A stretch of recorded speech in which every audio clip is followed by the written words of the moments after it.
esse do Império Russo, ASEI, Movimento de Fronteiras.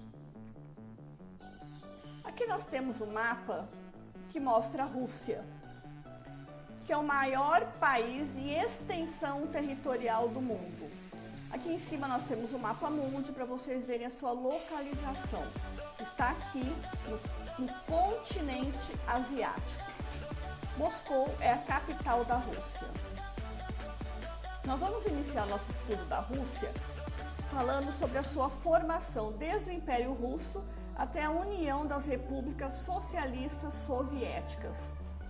Durante os séculos XV e XVIII, enquanto grande parte dos países da Europa estavam em expansão marítimo-comercial, a União Soviética ela começou a expandir o seu território em direção a leste.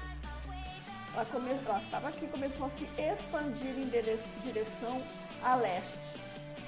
Ela foi se expandindo cada vez mais, até que no século XVII ela se tornou o maior país e extensão territorial, pegando a Rússia europeia e a Rússia asiática, porque ela se estendeu em todo o território da Ásia. Olha aqui. Ela estava aqui, apenas essa parte, e ela se estendeu a leste, pegando toda essa parte. Em 1581, era somente o Império Russo, era apenas essa parte amarela. Depois ele foi se estendendo pela parte laranja, em 1619, atingindo toda essa parte da Ásia até 1689. No século XIX, a Rússia deu início à sua revolução industrial e começou então a usar esse poder econômico que ela tinha sobre os demais países do mundo. Para aumentar a sua influência sobre os territórios conquistados durante a sua expansão territorial, ela construiu duas ferrovias. A ferrovia transcaucasiana e a transiberiana.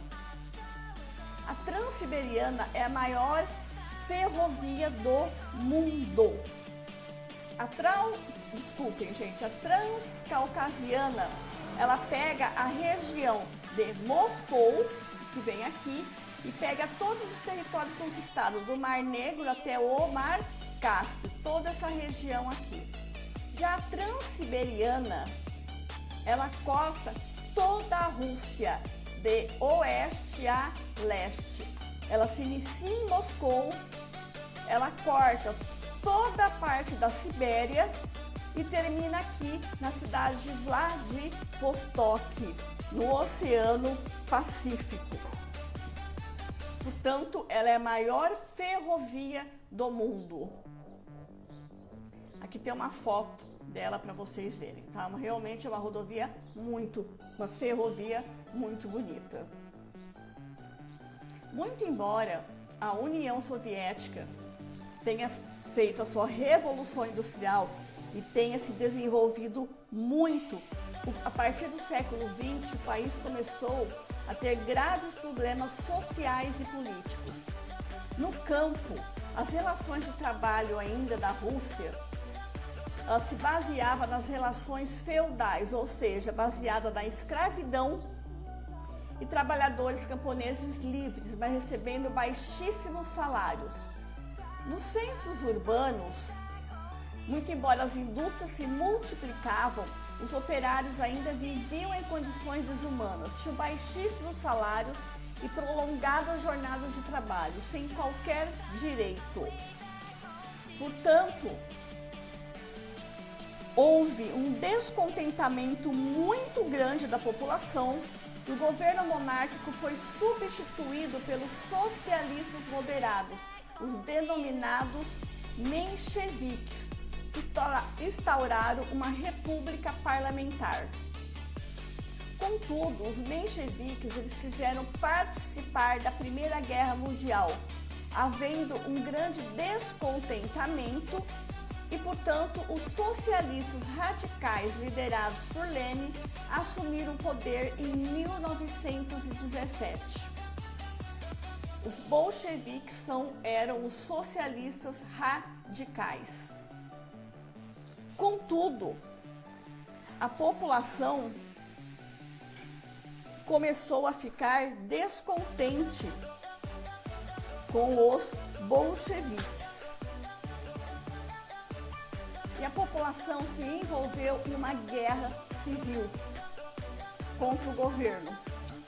Contudo, os opositores foram derrotados e os governantes criaram a União das Repúblicas Socialistas Soviéticas. Então, o Império Russo passou a ser denominado União das Repúblicas Socialistas Soviéticas a partir de 1922.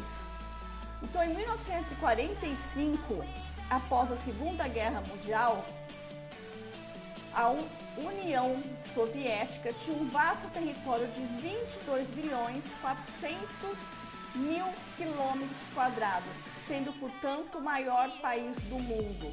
E ele era dividido em 15 repúblicas federadas, com sede no governo de Moscou, que era a capital da, então, União Soviética. Aqui nós temos a União Soviética, a sua divisão política, até 1991. Todo esse território. No livro de vocês, na página 116, que tem esse mapa, tem uma perguntinha. Cite as repúblicas soviéticas que faziam fronteira com a Rússia. Quais eram as suas fronteiras? Tá aqui, ó. Qual que fazem fronteira, gente? Olha aqui a fronteira em branco.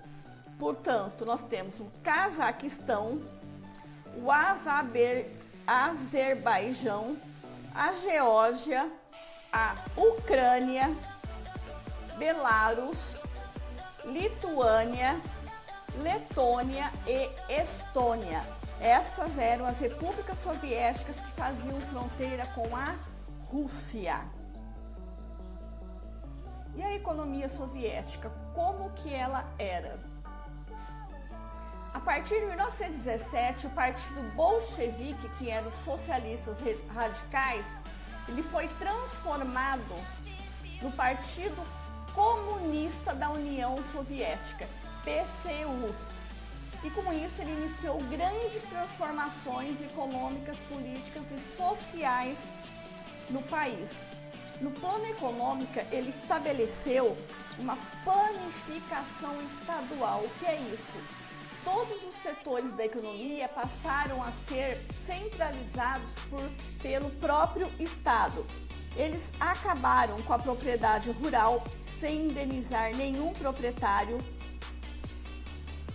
Ele permitiu apenas as pequenas e médias propriedades, mas mesmo assim, até um período. Depois, eles se apropriaram de todas as terras. Ele acabou com as indústrias e os serviços de saúde, educação, transporte, comércio particulares, privados. Tudo passou a ser do Estado. O Estado era o único proprietário de tudo. Eles instauraram também no plano político o monopartidarismo, ou seja, um único partido em todo o país.